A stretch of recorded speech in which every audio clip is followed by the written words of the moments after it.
The thunder came before the rain that night, rolling across the Georgia hills like war drums from another age. May had turned cruel that year, the kind of cruel that makes men forget mercy and remember only greed. The dogwoods had bloomed white as bone along the Etowah River, their petals falling like ash over land that no longer belonged to those who'd bled for it. Chief Tayanita stood at the edge of his camp, watching the horizon darken. He was 43 years old, though his face carried the weight of centuries. The removal orders had come down from Washington 3 months prior. Every Cherokee man, woman, and child was to leave Georgia, to march west toward lands they'd never seen, through a journey already being called the trail where they cried. His people were being rounded up like cattle, herded into stockades, their homes burned behind them so they'd have nothing to return to. But Tayanita had not moved. He would not move. His village was gone now, the cabins reduced to charred frames, the council house nothing but memory and smoke. 23 families had been taken at gunpoint, led away in chains while soldiers laughed about the bounty money.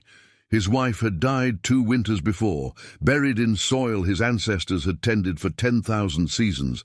His son had gone west with the first removal, hoping to prepare a place for those who followed. Tell me in the comments which country you are from and what you thought of this story. And if this story made an impression on you, subscribe to the channel so you don't miss any future stories. Tayanita had stayed behind with 11 warriors who shared his conviction. If they were to die, let it be here, where their fathers' fathers rested, where the stones knew their names. They lived now like ghosts in their own country, moving through forests that white men feared to enter, hunting deer that somehow still thrived despite the chaos, fishing waters that ran clear and cold even as the world burned around them. The soldiers came sometimes, tracking them through the pines, but the forest was dense, and the Cherokee knew every hidden path, every cave, every bend in the river where a man could vanish like morning mist. Tonight, though, something felt different. The air itself seemed to vibrate with warning. Tayanita's lieutenant, a lean warrior named Sequoia, approached from the tree line. His face was grave. There are riders on the southern road, 12 men. They have dogs. Soldiers? No, patrollers.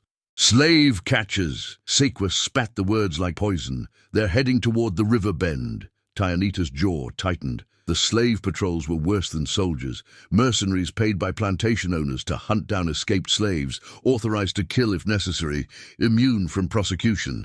They were men who'd found a way to profit from cruelty, who'd turned human suffering into sport. He'd encountered them before, watched from the shadows as they dragged terrified people back to bondage, their screams echoing through the forest. "Let them pass," Tayanita said quietly. "This is not our war." But even as he spoke, he knew it was a lie. Every war was their war now. Every act of violence on this land was an act against the land itself, against everything his people had tried to protect. Sequoia nodded but didn't move. "There's something else. The dogs picked up a scent 2 hours ago. The patrollers are tracking someone, maybe more than one." Lightning cracked across the sky, illuminating the camp in stark white relief. 5 shelters made of hide and branch, a small fire burning low, weapons stacked carefully against the trees. This was all that remained of a nation that had once stretched from the mountains to the sea. "How many are they hunting?" Tayanita asked. "Unknown. But the patrollers are excited. I heard them talking when I got close. They said something about a big catch, about bounty money that would set them up for the season." Tayanita closed his eyes. He could hear it now, faint but distinct, the baying of hounds in the distance, that horrible sound that meant someone was running for their life. The rain began to fall, light at first, then harder, drumming against the leaves overhead. "Gather the others," he said, quietly. Within minutes, all 11 warriors had assembled.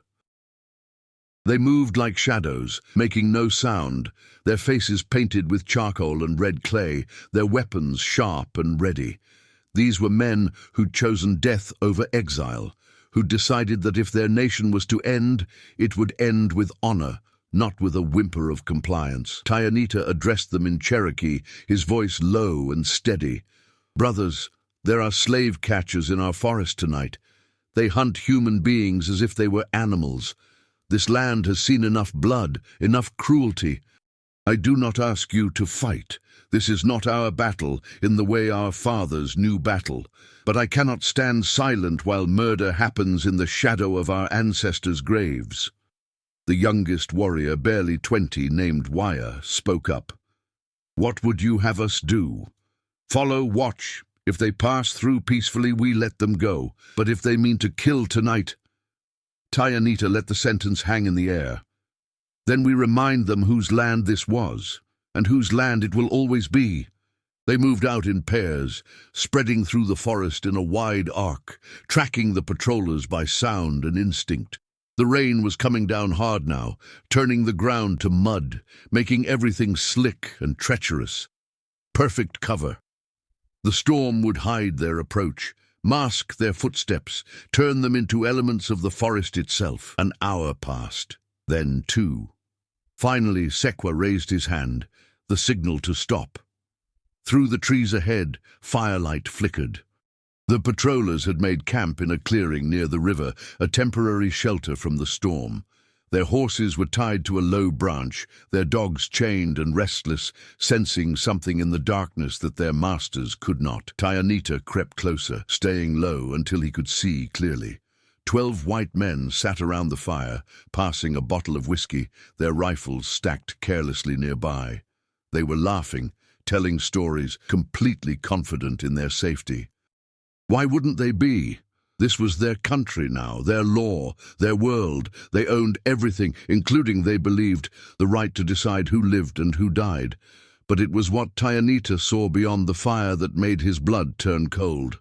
5 figures huddled against a massive oak tree, bound together with rope, their clothes torn and muddy, their faces etched with exhaustion and terror. 3 men, 1 woman, 1 boy, who couldn't have been more than 15. Slaves. Runaways, people who'd risked everything for a chance at freedom, only to be caught, only to face a fate worse than death. One of the patrollers stood up, walked over to the prisoners, and kicked the nearest man in the ribs. "Tomorrow morning, we drag you back to the Harlan plantation.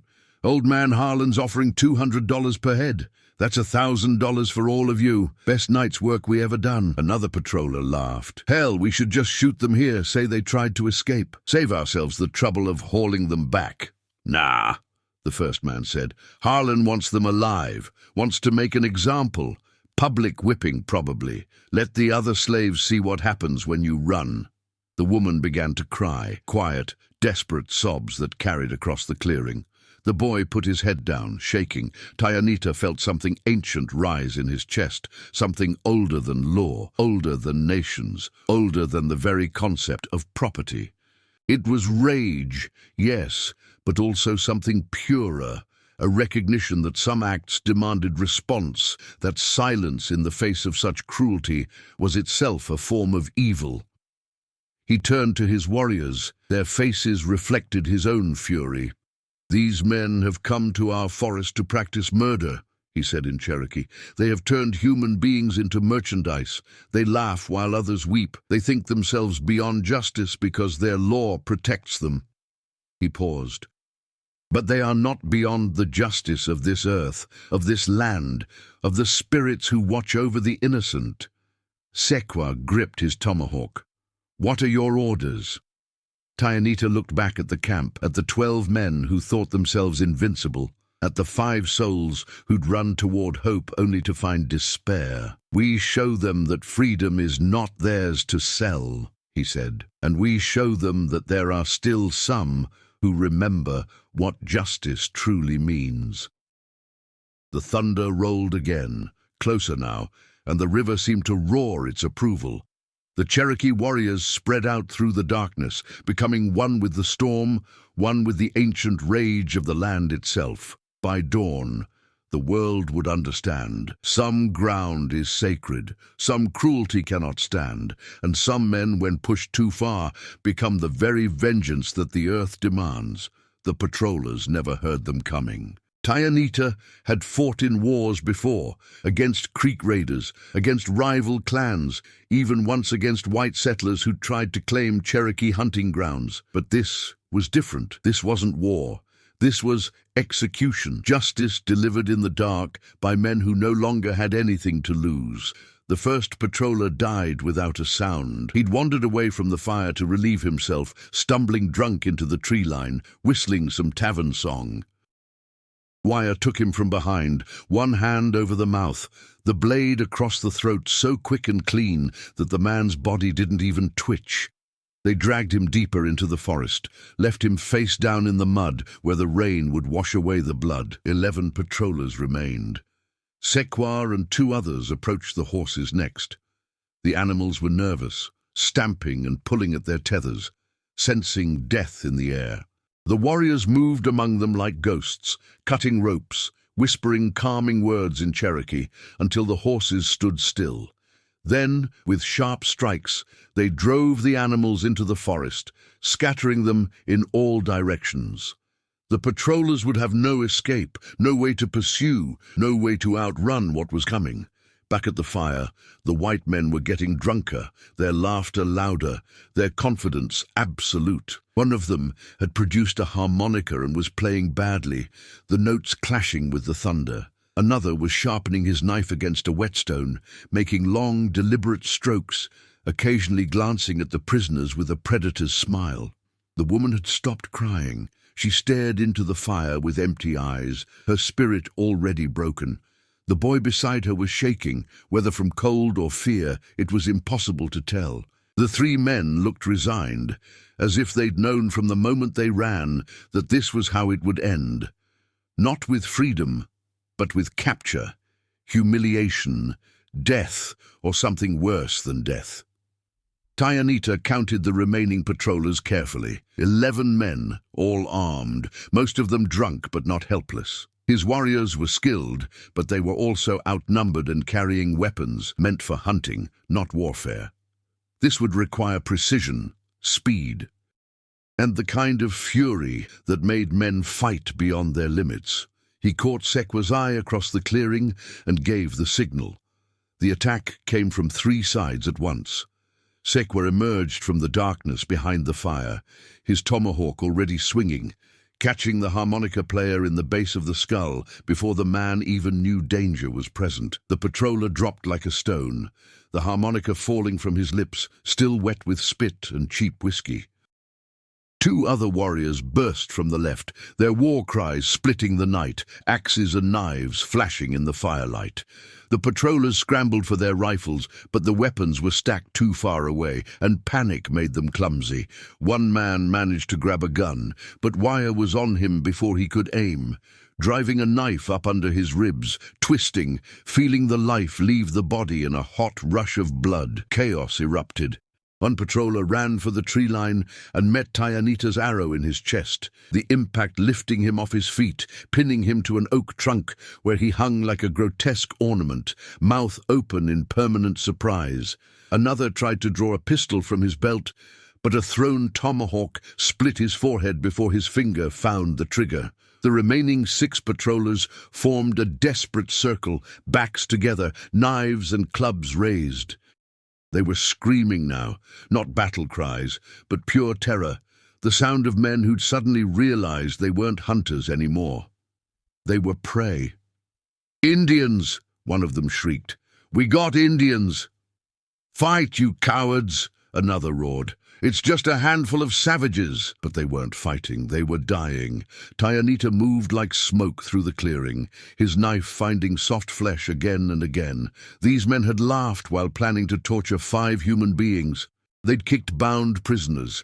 They'd turned suffering into profit. He felt no mercy, only the cold satisfaction of removing poison from the earth. A patroller lunged at him with a club, swinging wild. Tayanita stepped inside the arc, caught the man's wrist, twisted until bones snapped, then drove his knife through the man's throat. Warm blood sprayed across his face, mixing with rain. He didn't flinch. Beside him, Sequoia fought with terrible efficiency, his tomahawk rising and falling like a farmer's scythe at harvest, each blow precise, final. The youngest warrior, Wire, had abandoned his weapons entirely and was strangling a patroller with his bare hands, his face twisted with rage. Years of watching his people destroyed, finally finding an outlet. The leader of the patrol, a thick-necked man with a scar across his cheek, managed to break free from the circle. He ran toward the river, splashing through shallow water, screaming for help that would never come. Tayanita pursued him calmly, arrow nocked, bowstring drawn. The man made it perhaps 20 yards before the arrow took him through the back, punching through his shoulder blade and erupting from his chest in a spray of crimson. He fell face first into the Etowah, his blood swirling downstream, carried away by the same river that had carried away so much Cherokee blood over the years. Back at the camp, the last patroller stood alone, knife shaking in his hand, surrounded by Cherokee warriors. He was young, maybe 25, his face white with terror. He dropped the knife and raised his hands. "Please," he whispered, "please. I got a wife. I got children. I was just following orders. I didn't want to hurt nobody." Tayanita approached him slowly. The storm was beginning to pass now, the thunder moving east, the rain softening to a drizzle. Around them lay 11 bodies, the ground soaked red, the fire sputtering in the wet. "You chased 5 people through the forest," Tayanita said in English, his accent thick but his words clear. "You planned to drag them back to slavery, to torture them, to destroy them. And now you ask for mercy?" "I'm sorry," the man sobbed. "I'm sorry, I swear I am. I'll never do it again. I'll go away. I'll leave Georgia. You will leave," Tayanita agreed. "But not the way you think."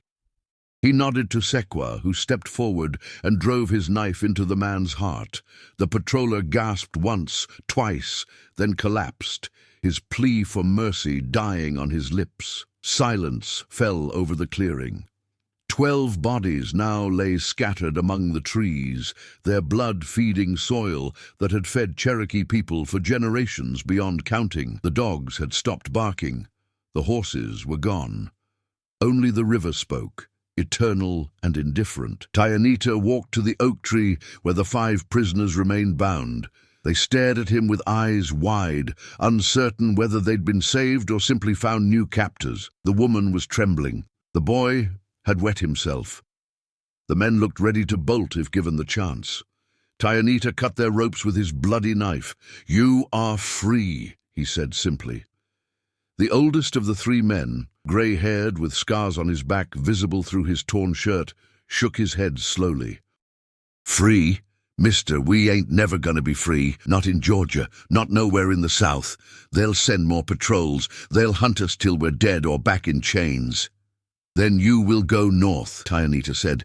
"There are paths through the mountains that white men do not know, routes that lead to territories where slavery does not reach. It is a long journey. Many die trying, but some survive." The woman found her voice, hoarse and broken. "Why? Why did you help us? We ain't nothing to you." Tayanita looked at her for a long moment, then at the carnage surrounding them, then at the forest that had been his home since birth and would soon be his grave. "Because," he said quietly, "freedom is not theirs to sell, and because this land remembers. It remembers every drop of innocent blood spilled upon it. Tonight we gave the land what it was owed." Sequoia and the other warriors were already moving through the clearing, scalping the dead patrollers with practiced efficiency. An old ritual, meant to send the spirits of enemies into the afterlife confused and powerless. They took the patrollers' weapons, gathered what supplies might be useful, and prepared to vanish back into the forest before dawn brought more danger. But Tayanita had one more task. He found the patrol's banner, a crude flag with the words Harlan Slave Patrol painted in black letters.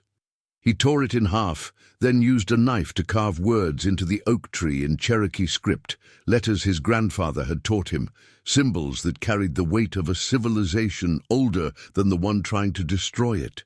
The message was simple: freedom is not yours to sell. By the time the sun rose over the Etowah River, the clearing was empty, except for 12 mutilated corpses and a message carved in a language most white men would never understand. The 5 former slaves were miles away, guided by Cherokee warriors through secret paths, heading north toward uncertain freedom and away from certain death. And Chief Tayanita stood alone on a ridge overlooking the river, watching the dawn break over land that would never truly belong to those who'd stolen it. The governor would call it savagery. The newspapers would call it an outrage. The army would come looking for vengeance. But among the enslaved people of Georgia, a story was already spreading, whispered in quarters, sung in coded spirituals, passed from plantation to plantation like wildfire. The story of the Cherokee chief who'd massacred an entire slave patrol to save 5 people he'd never met. The story of the night the forest itself rose up in fury. The story of blood and justice and vengeance that the earth demanded. And though the world would soon forget Chief Tayanita's name, the land would remember, the river would remember, and somewhere in the north, 5 people who'd been given a second chance at life would remember. That was enough. The news reached the Harlan plantation 3 days later, carried by a trembling field hand who'd been sent to find out why the patrol hadn't returned. He'd found the clearing by following buzzards, great black birds circling over death, their shadows crossing the earth like prophecies. What he saw there would haunt him until his dying day. 12 bodies in various states of decomposition, bloated by heat, torn by animals, their scalps removed, their weapons destroyed.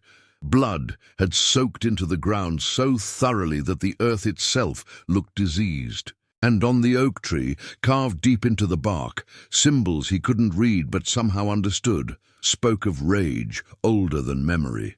He'd run all the way back to the plantation, arriving incoherent, speaking in fragments about massacres and ghosts and Indian vengeance. Master Harlan had struck him across the face for his hysteria, but when the white overseer rode out to investigate, he returned pale and silent, confirming every impossible detail.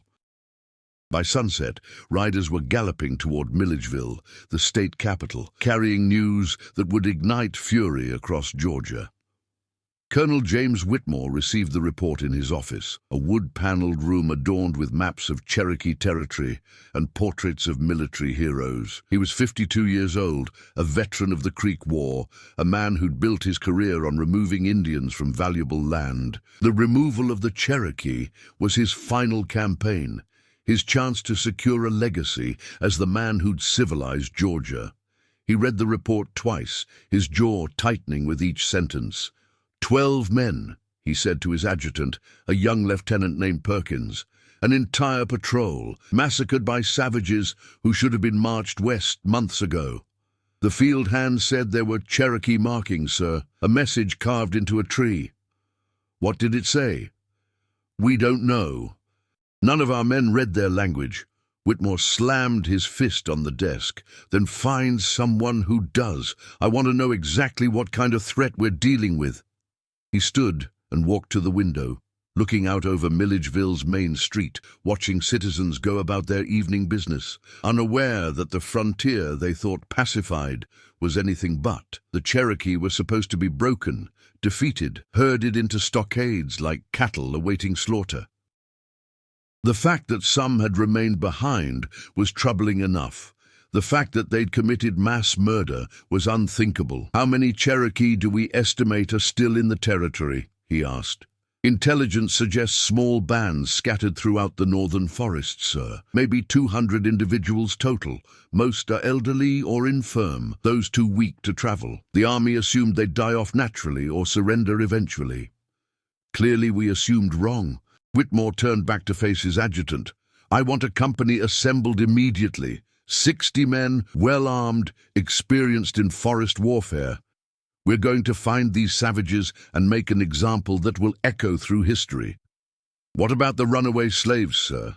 The report mentioned 5 missing prisoners. Whitmore waved his hand dismissively. Secondary concern. If they survived, they're long gone by now. Our priority is the Indians. Every plantation owner in Georgia is going to panic when they hear about this. They'll demand action, protection, vengeance. He smiled coldly. And we'll give it to them. Lieutenant Perkins hesitated. Sir, the Cherokee who remained behind are reportedly non-combatants, women, children, the elderly. If we engage them aggressively, if they harbor warriors who murder white men, they're combatants, Whitmore interrupted. Don't mistake mercy for wisdom, Lieutenant. These people had their chance to leave peacefully. They refused. Now they'll learn what refusal costs. He returned to his desk and began drafting orders, his pen scratching across paper with military precision. By morning, 60 soldiers would be heading north, following the Etowah River, hunting for Cherokee who dared to resist. What Whitmore didn't know, what he couldn't know, was that his orders were already too late. In the forest, Tayanita and his warriors were moving camp for the 3rd time in as many days. They knew the massacre would bring retaliation, knew that every soldier in Georgia would soon be hunting them. Staying in one place meant death. The 5 former slaves had left 4 days earlier, guided by 2 Cherokee scouts who knew the mountain passes, who could navigate by stars and streams and the flight patterns of birds. Tayanita had given them what little food could be spared, warned them about which towns to avoid, which rivers to follow, where sympathetic souls might offer shelter. "Will they make it?" Sequoia had asked after they'd vanished into the morning mist. "Some will," Tayanita had replied. "Maybe all, maybe none, but they have a chance now. That's more than they had 3 days ago." Now, as they broke down their temporary camp, scattering ashes, erasing footprints, leaving nothing that might reveal their numbers or direction, Tayanita felt the weight of what they'd done settling onto his shoulders like a physical burden. He'd killed before, every warrior had, but never like this, never with such cold deliberation. Never against men who'd been, by the white man's law at least, performing their legal duty. The older warriors seemed unbothered. To them, the patrollers had been no different than wolves attacking sheep, predators who'd met a natural end. But the younger ones, like Wire, were quiet, thoughtful, processing what it meant to have crossed a line from which there was no return. "They'll come for us now," Wire said, as they prepared to move out. "The soldiers, they'll hunt us until we're all dead." "They've been hunting us since the day we were born," Tayanita replied. "This changes nothing except that now they have a reason they can understand. We're no longer just obstacles to progress. We're criminals, murderers, and white men always feel righteous when hunting murderers." "Do you regret it?" Tayanita considered the question. Did he regret saving 5 lives? Did he regret punishing men who turned human beings into merchandise? Did he regret standing on sacred ground and defending it with sacred fury? "No," he said finally, "but I mourn what we've become. We were builders once. Farmers, artisans, diplomats. We had laws, government, schools. We weren't perfect, but we were civilized in ways these white men will never understand." He looked at the young warrior. "Now we're reduced to this. Hiding in our own forests, living like hunted animals, achieving victory only through murder in the dark. Is this what our ancestors dreamed for us?" Wire had no answer. They moved north, following game trails invisible to untrained eyes, crossing streams to hide their scent, traveling mostly at night when the forest belonged to those who knew its secrets. 3 times they spotted military patrols in the distance, lines of blue-coated soldiers marching in formation, completely unprepared for the terrain they were entering. The Cherokee watched them from ridgelines and behind thick brush, noting their numbers, their weapons, their tactical stupidity. "They march in straight lines," Sequoia observed with contempt, "like this is a battlefield in Virginia instead of Cherokee country." "Let them march," Tayanita said. The forest will exhaust them long before they find us. But on the fifth night, everything changed. One of the scouts returned to camp at a dead run, his face stricken. "Soldiers," he gasped. "But not just soldiers. They have Cherokee guides with them, men from the stockades who agreed to track us in exchange for better treatment." The words hit like a physical blow. Traitors. Their own people, desperate or broken or simply pragmatic, had agreed to help the white men hunt their brothers. "How many guides?" Tayanita demanded. "3, and they're good. They're following our trail correctly, reading the signs we thought we'd hidden." Tayanita felt a cold fury settling over him, different from the hot rage he'd felt at the slave patrol. This was deeper, colder, more terrible. To be hunted by enemies was one thing. To be hunted by your own people was betrayal beyond words. "How far behind are they?" "Maybe 2 hours. They're moving fast." Tayanita looked at his warriors, 11 men, all exhausted, all knowing that the chase was finally catching up to them. They could run, scatter into the forest individually, try to survive alone. But they'd been together for months now, brothers in resistance, the last free Cherokee in all of Georgia. To break apart felt like a final surrender. "We make a stand," Tayanita said quietly, "against 60 soldiers." Sequa looked skeptical. "That's suicide. Everything we've done has been suicide," Tayanita replied. "But we've done it on our terms, in our way.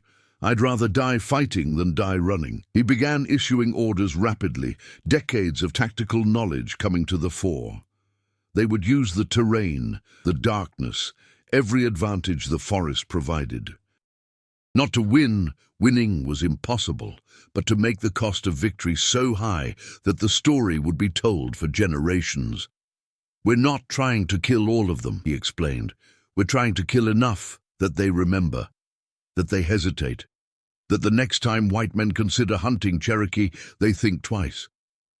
The warriors moved into position, spreading out along a narrow canyon where the soldiers would have to pass, setting up ambush points in trees and behind rocks. They had perhaps 15 rifles taken from the patrol, limited ammunition, knives, tomahawks, and the intimate knowledge of land they'd walked since childhood. As the sun set and darkness claimed the forest, Tayanita climbed to a high point overlooking the canyon. From here he could see for miles the forests that had fed his people, the mountains that had sheltered them, the rivers that had given them life. It was beautiful. Even knowing he'd probably die in these woods within hours, he found it beautiful.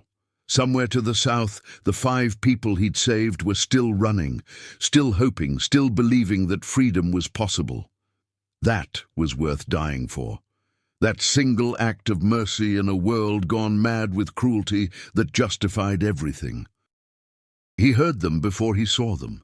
The tramp of boots, the jingle of equipment, the low voices of men who thought themselves hunters, but were about to become prey, one final time.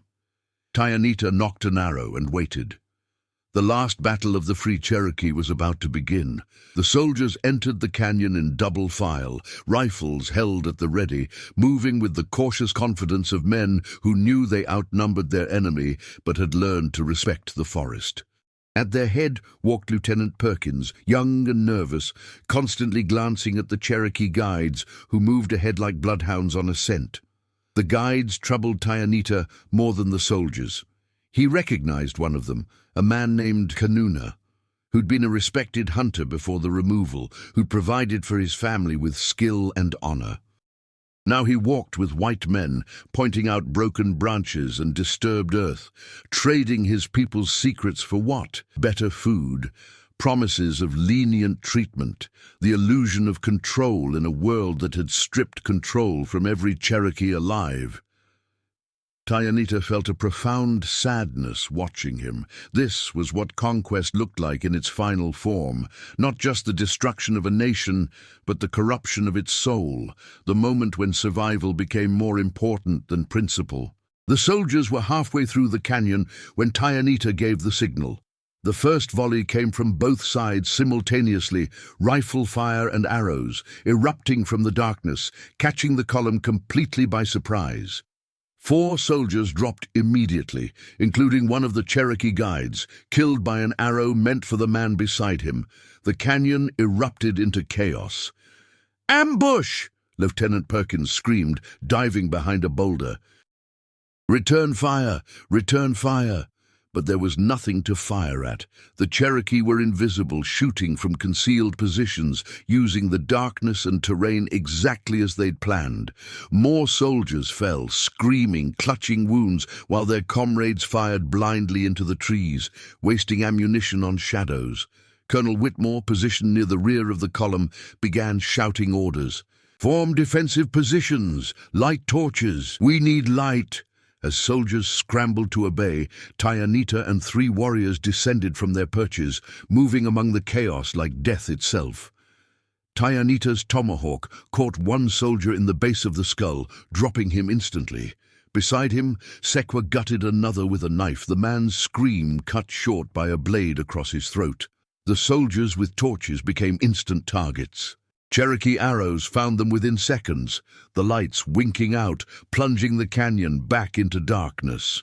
Men were firing in all directions now, some shooting their own comrades in the confusion, the discipline of the formation completely broken.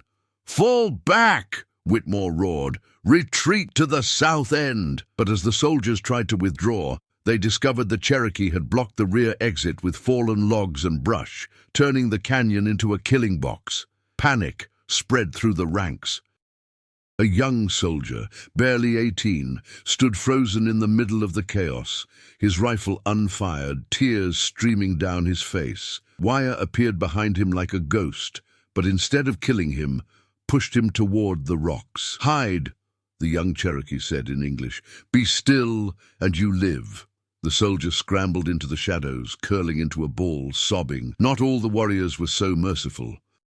Years of watching their people destroyed, their land stolen, their culture erased. All of it came pouring out in that canyon. Some soldiers begged for quarter and received none. Others fought to the end, taking Cherokee warriors with them. The canyon became a slaughterhouse, lit only by muzzle flashes and the occasional flicker of a dropped torch. Tayanita found himself face to face with Colonel Whitmore himself. The colonel had drawn his saber, standing his ground even as his command collapsed around him. He was older than Tayanita, grey-haired and weathered, but his eyes held the certainty of a man who'd never doubted his righteousness. "Savage!" Whitmore spat, raising his blade. "You'll hang for this. Every Cherokee in Georgia will hang." "No," Tayanita replied, his English clear despite his accent. "We will die, but we will die free. Can you say the same, Colonel? Are you free, or are you a slave to hatred, to greed, to the belief that your people have the right to take everything?" They circled each other, weapons raised. Around them, the battle was winding down, not because the Cherokee were winning, but because there were so few soldiers left to fight. "I was following orders," Whitmore said, "doing my duty." "So was I," Tayanita replied. "My duty to my ancestors. My duty to the land, my duty to those 5 souls who wanted only to live as human beings instead of property." He lunged forward, tomahawk swinging, but Whitmore was fast, blocking with his saber, the impact sending sparks into the darkness. They traded blows, neither gaining advantage, 2 old warriors fighting a war that neither had truly wanted, but neither could escape. Finally, Whitmore's boot caught on a rock. He stumbled, and Tayanita's tomahawk came down, catching him in the shoulder, driving him to his knees. The colonel gasped, blood spreading across his uniform, his sword clattering to the ground. Tayanita raised his weapon for the killing blow, but stopped. He looked at the man kneeling before him, this representative of everything that had destroyed his world, and felt only exhaustion. Killing him would change nothing. The Cherokee was still doomed. The land was still lost. Victory here was no victory at all. "Go," Tayanita said quietly. "Live with what you've done. Live with the knowledge that you destroyed a nation for nothing but soil and gold. Live with it until you die." He turned away, leaving Whitmore bleeding in the dirt. The battle was over. Of 60 soldiers, perhaps 20 remained, scattered through the canyon or fled into the forest. The Cherokee had lost 4 warriors, including Sequoia, who'd taken a bullet defending Wire and died with a smile on his face, finally at peace. But the victory felt hollow. They'd survived one more day. That was all. As dawn broke over the canyon, Tayanita gathered his remaining warriors, 7 men, all wounded, all exhausted, all knowing this was the beginning of the end. "We can't stay in Georgia," he said. "Too many soldiers, too much anger. We head west, try to find our people on the trail." "Oh, and if we can't find them?" Wire asked. "Then we keep going, into territories so remote that white men fear to follow. We survive however we can, for as long as we can." They left the canyon at sunrise, moving like ghosts through morning mist, leaving behind a scene that would shock Georgia to its core. 23 soldiers dead, including Cherokee guides who'd betrayed their own. Weapons scattered among the rocks, blood soaking into earth that had seen too much blood already. And carved into a stone near the canyon entrance, fresh symbols in Cherokee script, "The land remembers." 300 miles north, the 5 former slaves were crossing into Tennessee, guided by 2 Cherokee scouts who taught them to move silently, to read the forest, to survive. The woman had stopped crying. The boy had found hope again. The 3 men walked with their heads up, tasting freedom for the first time in their lives. They would make it to Ohio by autumn, find communities that would shelter them, build lives that were truly theirs. Decades later, their grandchildren would tell stories about the Cherokee chief who'd saved their ancestors, who'd proven that humanity could transcend nation and race, that some men would risk everything for strangers simply because it was right. But they would never know the cost. Would never know that the warriors who'd guided them north were among the last free Cherokee to walk those mountains. Would never know about the canyon battle, the desperate flight westward, the slow disintegration of hope. Some stories end in triumph, others end in nobility, and some end simply because there's nothing left to tell.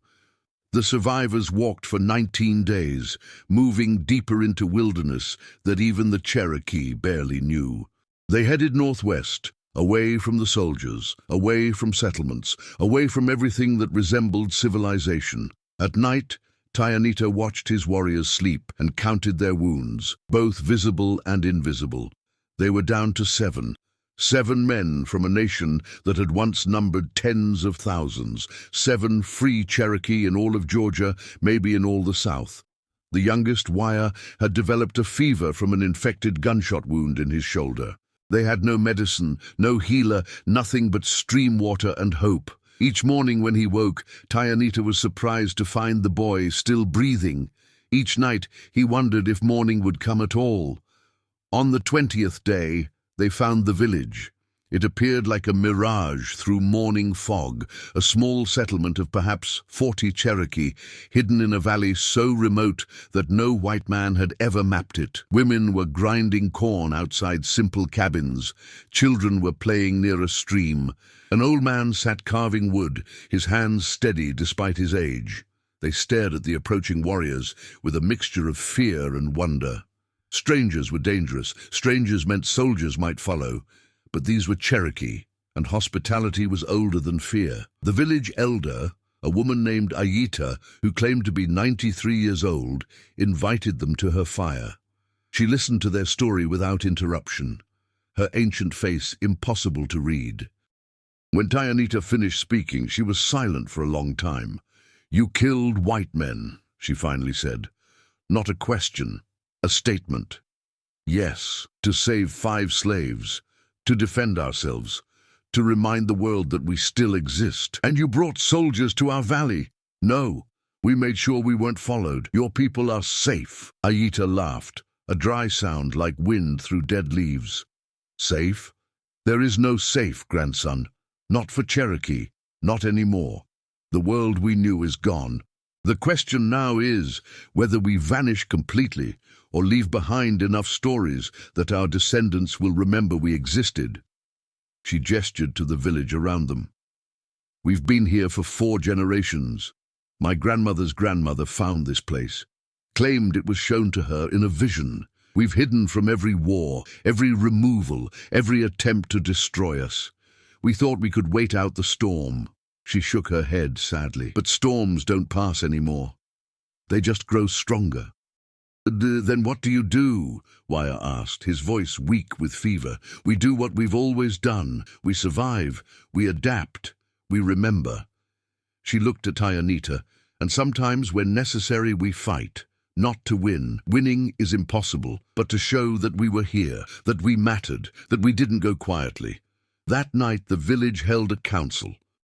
The discussion lasted hours, voices rising and falling, debating what the arrival of warriors meant, whether they should be sheltered or sent away, whether their actions had been heroic or suicidal. In the end, Ayita's voice carried the decision. They stay, they rest, they heal, and when they're ready, they'll tell us everything they've learned, every tactic they've used, every way they've survived. Because if soldiers ever find this valley, we'll need to know how to fight. Tayanita spent the next 3 weeks teaching. He showed the younger villagers how to move without sound, how to read tracks, how to set ambushes. He taught them which plants could poison, which streams ran cold enough to hide scent, which paths through the mountains might offer escape if escape became necessary. The older villagers taught him in return. They knew stories he'd never heard, songs he'd forgotten, traditions that had survived even when everything else had been destroyed. In those weeks, he felt something he hadn't felt since before the removal orders: connection, community, the sense that perhaps all was not lost, that fragments of Cherokee civilization might persist even in this remote valley, hidden from history, but not from memory. Wire recovered slowly, his fever breaking after 7 agonizing days. The village healer, a middle-aged woman named Adsila, had used poultices Tayanita didn't recognize, had sung prayers he'd never learned. When the boy finally woke clear-eyed and hungry, the entire village celebrated with a feast that depleted their stores, but lifted their spirits. "I dreamed," Wire told Tayanita one night as they sat by the stream. "I dreamed I saw the 5 people we saved. They were in a city I didn't recognize, surrounded by tall buildings, and they were free. Not just physically free, free in their souls. They'd forgotten what it felt like to be hunted." "It was just a dream," Tayanita said gently. "Maybe. But it felt real. It felt like proof that what we did mattered." Tayanita wanted to believe him, wanted to believe that their violence had been more than just rage, that it had accomplished something beyond adding more blood to soil already saturated with it. But he was old enough, had seen enough, to know that history was written by winners, and the Cherokee had lost every battle that mattered. Still, he let the boy believe. What else was there? On the 30th day, a scout returned with devastating news. Soldiers were in the area, not searching, not hunting, but surveying, marking boundaries for new settlement, drawing maps of land they planned to claim. They were 5 miles south, moving north, and eventually, inevitably, they would find the valley. The village erupted into panic debate. Some wanted to flee immediately, scatter into deeper wilderness. Others wanted to fight, to defend what was theirs. A few older voices suggested surrender, trying to negotiate safe passage west. Ayita listened to all of it, then spoke with the absolute authority of someone who'd survived 9 decades of tragedy. "We don't run. We don't fight. We vanish." She explained her plan. The village would be dismantled completely, every cabin burned, every field destroyed, every sign of habitation erased. The Cherokee would split into small groups, no more than 5 people per group, and scatter throughout the mountains. They would maintain no contact, establish no patterns. They would become myths, legends, ghosts that white men spoke of but never found. "We will cease to exist as a community," she said, "but we will continue as individuals. Our grandchildren may never meet each other. They may grow up speaking English, wearing white men's clothes, forgetting the old ways. But they will carry Cherokee blood, and blood remembers even when minds forget. It was surrender dressed in strategy, but it was also survival, and survival was all they had left. The dismantling took 3 days. Tayanita helped burn cabins his warriors had sheltered in, watched as fields were deliberately destroyed, as every trace of 4 generations was systematically erased. It felt like dying, like witnessing the death of something precious and irreplaceable. On the final night, before they scattered, the village gathered one last time. They sang old songs, told old stories, spoke old prayers. Children too young to understand what was happening played in the firelight, while elders wept silently, knowing they'd never see each other again. Ayita approached Tayanita as the fire burned low. "You'll go west," she said. "Try to find your son. Try to reach the lands where our people were forced to march." "Yes, you may not make it. The journey is long and you're being hunted. I know." She placed a hand on his shoulder, her touch light as bird bones. "What you did, saving those 5 souls, fighting the soldiers, standing when everyone else had fallen, it matters. Not because it changed the outcome, it didn't. We're still destroyed. But because somewhere in some future we can't imagine, people will hear your story and understand that not all Cherokee went quietly, that some of us fought, that some of us remembered what freedom meant." Tayanita felt tears on his face for the first time since his wife had died. "It doesn't feel like enough." "It never does," Ayita agreed, "but it's what we have. It's all we've ever had." By dawn, the valley was empty. The cabins were ash, the fields were scorched. 43 Cherokee had dissolved into the mountains like morning mist, carrying only what they could hide, becoming invisible, becoming myths. Tayanita and his 6 warriors headed west, following stars and rivers, and the faint hope that somewhere beyond the horizon their people still existed as a people and not just as scattered refugees. They never saw the village or each other again. 6 months later, Tayanita died in Oklahoma Territory, 2 days' walk from where his son had settled with survivors of the Trail of Tears. He'd made it farther than anyone had expected, through winter storms and militia patrols, and the endless exhaustion of being hunted. In the end, it wasn't violence that killed him, but simple age. His body finally surrendering to decades of loss. His remaining warriors buried him on a hill overlooking a river he'd never seen before, in soil his ancestors had never walked. They marked the grave with stones arranged in traditional patterns, then scattered, disappearing into history, becoming the kind of men who might be your neighbor, your blacksmith, your shopkeeper, never speaking of what they'd done, never revealing who they'd been. Wyatt survived. He found work on a farm, married a Cherokee woman who'd walked the entire Trail of Tears, had children who grew up speaking English and Cherokee in equal measure. He never told them about the slave patrol, the canyon battle, the village in the hidden valley. Those stories stayed locked in his heart until he was an old man, and even then he shared them only once with his oldest grandson, who listened with wide eyes and promised to remember. That grandson had children. Those children had children. By the time the 20th century arrived, the story had become fragmented, unclear, mixed with other legends and half-remembered truths. But it persisted. In Cherokee communities, in oral histories, in the kind of stories people tell when they want to remind themselves that their ancestors were more than victims. The 5 people Tayanita saved made it to Ohio in September 1838. The woman, whose name was Eliza, found work as a seamstress. The boy, named Samuel, learned to read and write, eventually becoming a teacher. The 3 men took different paths. One became a preacher, one a carpenter, one a conductor on the Underground Railroad, helping others escape slavery just as he'd been helped. None of them ever knew the full story of what happened in that forest.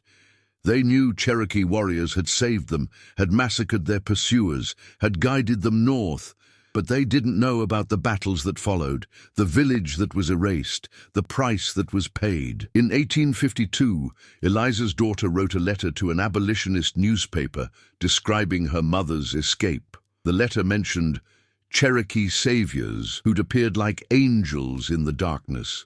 The newspaper printed it, and the story spread through abolitionist circles, becoming part of the larger narrative about resistance and humanity. In some versions, the Cherokee chief became a mythical figure, 10 feet tall, able to vanish into smoke, blessed by spirits. In others, he was more human, but no less heroic. The details varied, but the core remained. A man who'd chosen justice over safety, who'd saved lives at terrible cost, who'd proven that humanity could transcend the boundaries white men tried to impose. In Georgia, the massacre of the slave patrol became a cautionary tale. Plantation owners hired more guards, created larger patrols, instituted harsher punishments for attempted escapes. The governor commissioned an official report that portrayed Tayanita as a savage monster, a warning about what happened when Indians were allowed to remain on civilized land. But among the enslaved, the story took a different shape. It became a spiritual, sung in codes that overseers couldn't understand. It became a prayer, whispered by people who needed to believe that somewhere, someone had stood up for them. It became hope. The idea that the world contained more than just cruelty, that even in the darkest moments, humanity could shine through. Colonel Whitmore survived his wound, but never returned to military service. He lived another 12 years, dying of pneumonia in 1850. In his final delirium, witnesses reported that he kept speaking about a Cherokee chief asking forgiveness, though for what, no one could determine. Lieutenant Perkins, who'd also survived the Canyon battle, left the army entirely. He moved to Philadelphia, became a shopkeeper, married, had children. He never spoke publicly about what happened in that canyon, but his private journal, discovered after his death, contained a single entry about the events. We hunted men who wanted only to live free. We thought ourselves righteous. We thought ourselves civilized. Then we met others who showed us what civilization truly meant. I carry their faces with me still. I suspect I will carry them forever. The Etowah River still flows through Georgia, cold and clear, carrying its secrets. The clearing where Tayanita killed the slave patrol has been reclaimed by forest. No markers, no monuments, just trees and earth, and the endless cycle of growth and decay. The canyon where the battle happened is now part of a state park, though the interpretive signs make no mention of what occurred there. Hikers sometimes report feeling uneasy in that particular stretch, as if the land itself remembers. The hidden valley where the village once stood remains remote, visited occasionally by hunters or hikers who notice nothing unusual, just forest, just rocks, just the normal wilderness. But sometimes, if you know what to look for, you can find patterns in the stone arrangements, remnants of careful habitation, evidence that people once lived there who understood how to belong to land rather than own it. In 2015, a graduate student at the University of Georgia discovered a collection of letters in the state archives. They'd been misfiled, forgotten for over a century. One letter, written by a Cherokee woman in 1891, described her grandmother's stories about a village that vanished, about warriors who fought patrols, about a chief who'd saved 5 slaves and sparked a chain of events that still echoed generations later. The student published her findings in an obscure academic journal. The story gained little attention, just another forgotten piece of indigenous history, another reminder of what was lost. But the student sent a copy to the Cherokee Nation. They added it to their archives, included it in oral history projects, made sure it was preserved for future generations who might need to know that their ancestors had been heroes, not just victims. Tayanita never knew if what he did mattered. He died believing his people were destroyed, believing that nothing he'd done had changed the inevitable march of history, believing that the 5 lives he'd saved were drops of water in an ocean of suffering. He was wrong. Those 5 lives created families, communities, generations of free people who built schools and businesses and movements. Their descendants became activists, educators, artists, leaders. The chain reaction of that single act of mercy rippled forward through time in ways impossible to trace but impossible to deny. And the story itself, distorted, mythologized but fundamentally true, became part of the larger narrative about resistance, about humanity, about the complicated ways people of different nations found common cause against systems designed to dehumanize them all. The newspapers called it a massacre. The Runaways called it salvation. History would struggle to call it anything at all, preferring silence to complexity, erasure to acknowledgement. But the land remembers, the river remembers. And somewhere in the blood and memory of those who carry Cherokee heritage, who carry the heritage of enslaved Africans who fought for freedom, who carry the complicated history of America itself, somewhere in all of that, the story persists. Not as monument or memorial, not as official history or textbook narrative, but as truth. Difficult, uncomfortable, undeniable truth about what happened when empires collided, when systems of oppression intersected, when individuals had to choose between survival and principle. Tayanita chose principle. He died for it. His people were destroyed anyway, but he was right to choose it. That matters. Even when it doesn't change the outcome, it matters. The forest knows. The river knows. And now, in whatever small way a story can preserve what history tries to bury, we know too.